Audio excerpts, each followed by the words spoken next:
Si vous ne voyez là qu'un vulgaire champ de cailloux érodé par les vents, vous vous trompez. Il s'agit d'une région nommée Ares Vallis sur la planète Mars, là où s'est posée la sonde américaine Mars Pathfinder en juillet 1997. L'homme s'est longtemps imaginé que Mars était une planète habitée. Au XIXe siècle, des astronomes ont même pensé voir des canaux. Il n'y a rien de tout cela. L'exploration de la planète Mars n'a vraiment commencé qu'avec la conquête spatiale.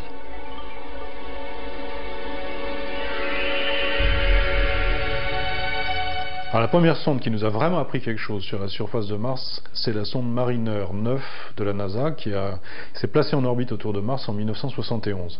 C'est la première sonde avec laquelle nous avons pu avoir une vision d'ensemble de la surface de cette planète et une première cartographie. En 1976, les deux sondes Viking, parties un an plus tôt de la Terre, s'approchent de Mars et se mettent en orbite. Elles prennent plus de 50 000 clichés de sa surface, qui ont permis à la NASA de réaliser ce survol virtuel. On découvre des volcans qui surplombent les plaines environnantes, semblables aux volcans que l'on trouve sur Terre, mais de taille beaucoup plus impressionnante. Certains atteignent 25 ou 27 km d'altitude, 3 fois nos plus hautes montagnes. Et Valles Marineris, un canyon qui déchire l'équateur sur plus de 6000 km.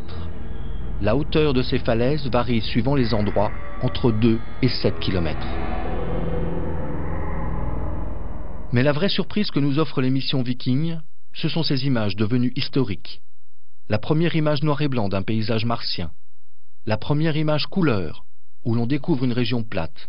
Un désert couleur de rouille, premier indice de présence d'eau sur Mars, à cause de l'oxydation massive de fer. Qu'est-ce qu'on a découvert à ce moment-là? On a découvert que la surface martienne, c'est une surface qui ressemble un peu aux déserts que nous avons sur Terre, avec des dunes, avec des champs de cailloux, comme vous pourriez en trouver par exemple au Sahara ou dans le Hogar. C'est une surface aussi qui bouge, qui change avec le temps, au gré des saisons. On a pu voir aussi des précipitations de givre le matin en hiver, comme vous le voyez en hiver dans la région parisienne.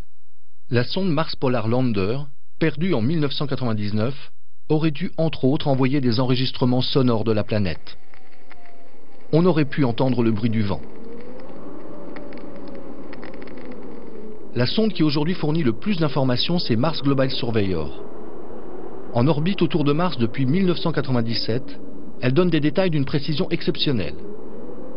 On voit des bandes nuageuses, en particulier au-dessus des volcans, parfois blanches ou parfois bleutées. Des nuages pas ordinaires, composés de gaz carbonique en cristaux. Les vents peuvent être violents. On a même vu des ouragans.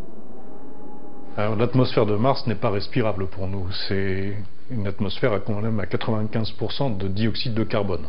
Donc il ne faut pas se faire d'illusions. Quand on ira sur cette planète, il faudra porter un scaphandre. L'eau a coulé à flot sur Mars. Mars Odyssey, en orbite depuis 2001, a montré que l'eau est toujours présente sous forme de glace, à quelques dizaines de centimètres sous la surface. Image d'une région plus accidentée. On distingue au fond deux montagnes, les Twin Peaks, les monts jumeaux. Pathfinder a renoué avec la tradition ouverte par Viking. Le paysage est à l'honneur, de jour, de nuit ou au lever du soleil. Sojourner, le petit robot, surnommé aussi Rocky, télécommandé depuis la Terre, est parti faire des clichés à droite et à gauche, images que l'on pouvait découvrir en direct sur Internet. Il a analysé les sols et les roches autour de son site d'atterrissage. Formidable démonstration technologique pour préparer les missions futures. J'espère avoir des échantillons dans quelques années qui nous diront quelle est la composition de cette planète, quelle est la composition des roches que l'on trouve à sa surface, quel est leur âge, et peut-être, est-ce que l'on trouvera dans ces échantillons des traces d'une forme de vie ou d'activité organique dans le passé. Mars a une atmosphère qui a dû dans le passé ressembler à celle de la Terre. Elle s'est peu à peu échappée dans l'espace du fait de la faible gravité de la planète. Il serait possible de fabriquer une atmosphère respirable, opération appelée terraforming qui se réaliserait en quelques dizaines ou centaines d'années suivant les scénarios. En créant un effet de serre, on ferait fondre la glace, réamorçant le cycle de l'eau, de l'oxygène réapparaîtrait sur la planète.